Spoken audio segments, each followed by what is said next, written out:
நண்பர்களே, ஆடுகளம் உங்களை வரவேற்கிறது.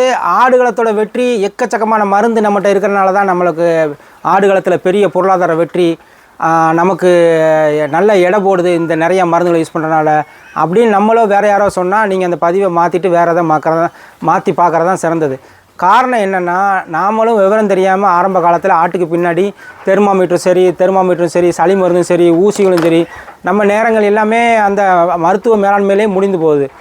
முக்கிய காரணம் மருத்துவ மேலாண்மை நல்லா விளங்கிக்கிறணும். எக்கச்சக்கமான மருந்துகள் வச்சிருந்தால் மட்டும் நம்ம ஆட்டு பண்ணையாளர்கள் வெற்றி பெற்ற முடியாது. முதல்ல மருத்துவ மேலாண்மை நம்ம நல்ல முறையில் புரிஞ்சுக்கிறணும். சளி மருந்துனா என்ன, வேக்சின்னா என்ன, 3 மாதத்துக்கு எப்படி நம்ம என்ன மருந்துகள் கொடுக்கணும், ஒரு வருஷம் வளர்ப்புறவங்களுக்கு என்ன மருந்து கொடுக்கணும் அப்படிங்கிறத நம்ம தெளிவாக தெரிஞ்சுக்கிறணும். இப்போ நம்ம இத்தனை மருந்துகளும் நம்ம ஒரு பெரும்பாலான மருந்துகளை நம்ம யூஸ் பண்ணுறதில்ல, இப்போ பயன்படுத்துறதில்ல. ஏன்னா அத்தியாவசியமான என்ன மருந்து நம்மளுக்கு தேவை அப்படிங்கிறத புரிஞ்சுக்கிறணும். நோய் மேலாண்மையை விளக்கமாக புரிஞ்சுக்கிட்டோன்னு சொன்னால் நம்ம எப்படின்னா நோய் வராமலே தடுத்து குட்டியில் ஆரோக்கியமாக வளர்த்து நம்ம அது கணிசமான இடம் நம்மளுக்கு கணிசமான ஒரு பொருளாதார வெற்றியை நம்மளுக்கு கண்டிப்பாக கொடுக்கும். நீங்கள் இந்த சேனலை சப்ஸ்கிரைப் பண்ணலாம், சப்ஸ்கிரைப் பண்ணுங்கள், லைக் பண்ணுங்கள், ஷேர் பண்ணுங்கள். நம்மளுடைய அந்த பதிவுகளை நிறையா பேர் நல்லா வரவேற்கிறாங்க. நம்ம அதுக்கு தான் நமக்கு நிறைய பொறுப்பு இருக்கிறனால நம்ம இந்த நிறைய விஷயங்களை நம்மளுடைய அனுபவத்தை தான் நம்ம சொல்கிறோம். நம்மளுடைய பண்ணையாளர் பக்கத்து பண்ணையாளரும் சரி நம்ம சப்ஸ்கிரைபரும் சரி எல்லா விஷயங்களையும் சேர்த்து எது நம்மளுடைய சப்ஸ்கிரைபருக்கு இந்த வீடியோவை பார்க்குறவங்களுக்கு ஆடு வளர்க்குறவங்களுக்கு எது சிறந்ததோ அதை தான் நம்ம சொல்கிறோம். இப்போ நம்ம பொதுவாக நம்ம இப்போ சொல்லியிருந்தோம் சளி மருந்து. இப்போ பொதுவாக நம்ம முக்கியமான விஷயங்கள் என்னென்னா, ஒரு 50 ஆடு 100 ஆடுன்னு சொல்லி 3 மாத வளர்ப்புக்கு நம்ம பிடிச்சிட்டு வரும்போது நம்ம 2 நாள் சளி மருந்து கொடுக்குறோம். அதுக்கப்புறம் ஒரு 2 நாள் கழித்து குடல் புழு நீக்கம் பண்ணுறோம். அதுக்கப்புறம் ஒரு 2 நாள் கழித்து பிபிஆர் வேக்சின் போடுறோம். இந்த 3 மாதம் வளர்ப்பில் இந்த 3ம் அத்தியாவசியமான ஒரு தேவைக்கு தான், அதை தவிர்க்கவே முடியாது. இந்த மருந்துகளை மீறி நம்ம நிறைய மருந்துகள் வச்சுருக்கணும்னு அவசியம் இல்லை. இந்த 3 புரிஞ்சுக்கிட்டு அதுக்கு தேவையான தீவனங்களையும் அதுக்கு தேவையான calcium tonic, mineral salt, probiotic, liver tonic இது எல்லாமே கொடுக்கும்போது குட்டி இன்னும் ஆரோக்கியமாக இருக்கும். இது எல்லாம் கொடுக்கறனால நோய் எதிர்ப்பு சக்தி அபரிவிதமாக இருக்கும். அதனால் ஆடுகளம் நீங்கள் நம்மளுடைய பதிவுகளை பாருங்கள், எப்படி நம்ம நல்ல முறையில் அதை எடை போட்டு எப்படி நம்ம கொண்டு வர்றோம். இப்போ நம்ம வளர்க்குற குட்டி எல்லாமே முதல்ல மாதிரி இல்லை. நம்ம நிறைய அனுபவம் வந்தனால சில குட்டி 6 கிலோ 7 கிலோலாம் வருது, மாதமே ஏறுது.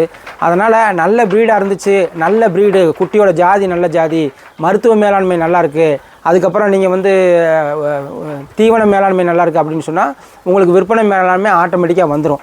இப்போது நோய் மேலாண்மை எந்த அளவுக்கு முக்கியம் அப்படிங்கிறத நீங்கள் வரக்கூடிய இதில் நம்ம இன்னும் தெளிவாக சொல்லுவோம். ஏன்னா நோய் மேலாண்மைங்கிறது ஒரு பெரிய சப்ஜெக்ட். ஒரு ஆட்டு பண்ணையார் எப்படி வெற்றி பெறுவார்னா, நோய் மேலாண்மை ரொம்ப முக்கியமானது.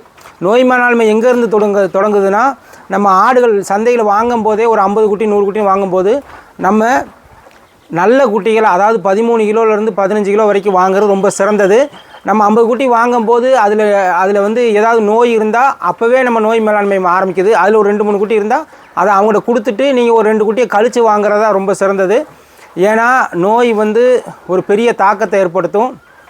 அதாவது ஒரு 8 கிலோ இருக்கக்கூடிய குட்டிக்கும் 13 கிலோ இருக்க குட்டிக்கிட்டையும் நோய் எதிர்ப்பு சக்தி வித்தியாசம் நிறையா இருக்கும். அதாவது ஒரு ஆடுகளுக்கு நோய் எதிர்ப்பு சக்தி எப்படின்னா 2 விதமாக பிரிக்கப்படும். இன்னேட் இம்யூன் சிஸ்டம், அதே மாதிரி அடாப்டிவ் இம்யூன் சிஸ்டம். இந்த இன்னேட் இம்யூன் சிஸ்டங்கிறது ஒரு குட்டி பிறக்கும்போது பிறவிலே வரக்கூடியதான் இன்னேட் இம்யூன் சிஸ்டம்னு சொல்லுவாங்க. அதாவது ஆரம்ப காலத்தில் அது பிறக்கும் போதே வரக்கூடிய நோய் சக்தி எப்படின்னா, அது தோலில் இருக்கக்கூடிய ரோமங்கள் கிருமிகளை உள்ளே விடாமல் தடுக்கும். அது மட்டும் இல்லாமல் அது உடம்பில் இருக்கக்கூடிய அந்த சுவாச குழாயில் மியூக்கோஸ்ன்னு சொல்லி சளிமா இருக்கக்கூடியது வெளியிருந்து வரக்கூடிய கிருமிகளை தடுத்து வெளியே கொண்டு வரும். 3வது அதுக்கு என்னென்னா, அது இரத்தத்தில் கிருமி வந்ததுக்கப்புறம் அது வெள்ளை அணுக்கள், அதாவது கிருமியை எதிர்த்து போராடக்கூடிய வெள்ளை அணுக்கள் இருக்கும். ஆனால் இது பிறந்த குட்டிகளுக்கு ரொம்ப பலகீனமாக இருக்கும். அது வளர தாய்ப்பால் குடித்து அந்த நல்ல மேய்ச்சல் முறையிலையும் நல்ல அவங்க வளர்க்குறவங்க கைத்தேனும் கொடுத்து வளரும்போது அது நோய் எதிர்ப்பு சக்தி நல்லா கொஞ்சம் ஆரோக்கியமாக வரும்போது அது நோய் எதிர்ப்பு சக்தி அதிகமாக இருக்கும்.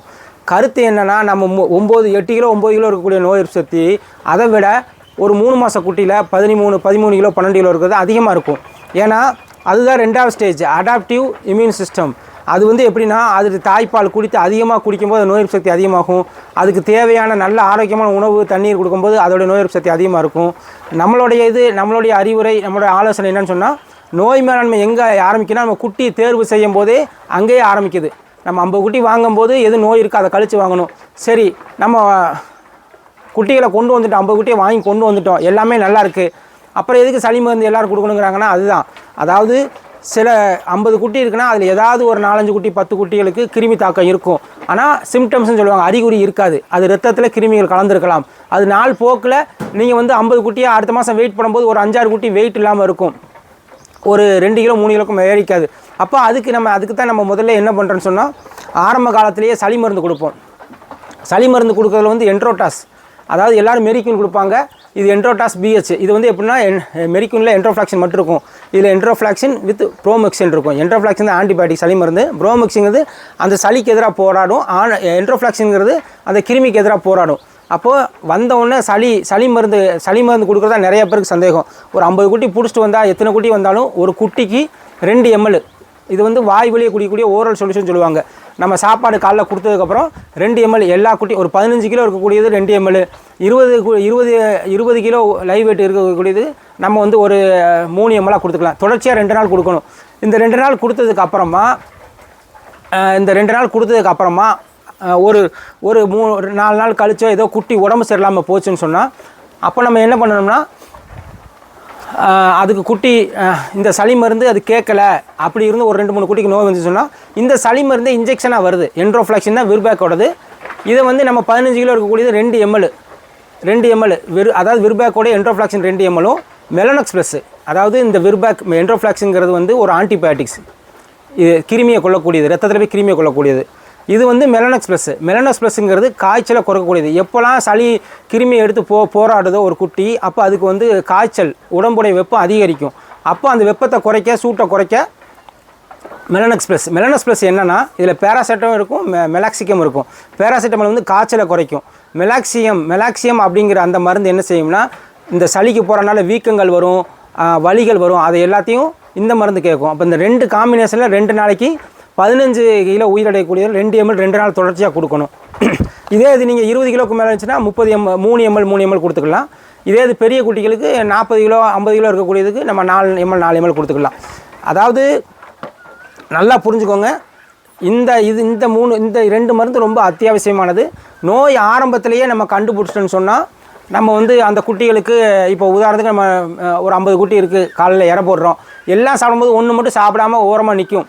அப்போவே அது ஏதோ பிரச்சனைன்னு சொல்லி அதுக்கு பார்த்து அந்த ஸ்பாட்லேயே நம்ம ஒரு அந்த நேரத்துலேயே நம்ம அதுக்கு ஊசி மருந்துகளை கொடுத்துட்டோன்னு சொன்னால் அது நோயை எடுத்து போகிறதுக்கு ஈஸியாக இருக்கும். நம்ம காலையில் பார்த்துக்கலாம் அப்படின்னு சொன்னால் அந்த குட்டி வந்து தவறி போகிறதுக்கு நிறைய வாய்ப்பு இருக்குது. ஏன்னா குட்டிகள் வந்து மனிதன் மாதிரி கிடையாது, உடனே அது வந்து நோய் வந்துச்சுன்னா உடனே வந்து அது இறக்கிறதுக்கு வாய்ப்பு நிறையா இருக்குது. அதாவது நோய் மேலாண்மைங்கிறது ஒரு பெரிய ஒரு விஷயம் ஆட்டு பண்ணையாளருக்கு.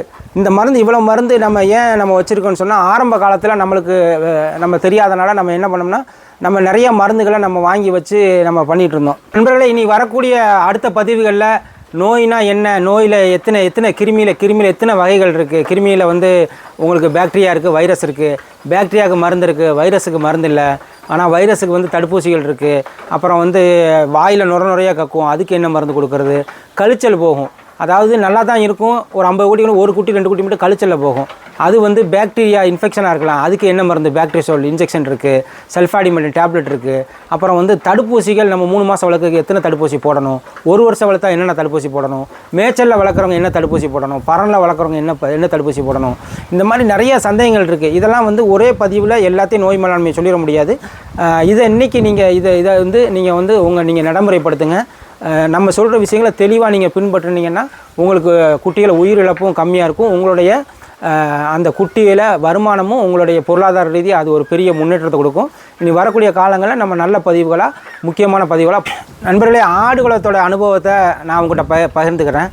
நம்ம ஆரம்ப காலத்தில் நம்ம பண்ண ஆரம்பிக்கும் போது நமக்கு வந்து அது இருப்பிடமே நம்ம வந்து சரியாக அமைக்கலை. ஒரு குட்டிகளை ஒரு 40 குட்டி வாங்கிட்டு வந்தோம், ரொம்ப சின்ன குட்டி. இருப்பிடமே எப்படின்னா, ஒரு 150 ஸ்கொயர் ஃபீட்டில் ஒரு 40 ஆடை போட்டாச்சு.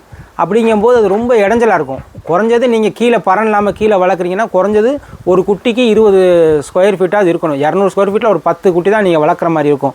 அப்படி இல்லைன்னா என்ன செய்யணும்னா, நீங்கள் அந்த இடத்துலேயே அது இருந்து அது யூரின் போகும், மோஷன் போகும், அந்த தண்ணி பூரா கீழேருந்து ஈரமாகி கீழே வந்து என்னடா பூரா தண்ணியாகி கிருமிகள் அதிகமாக உருவாகும்.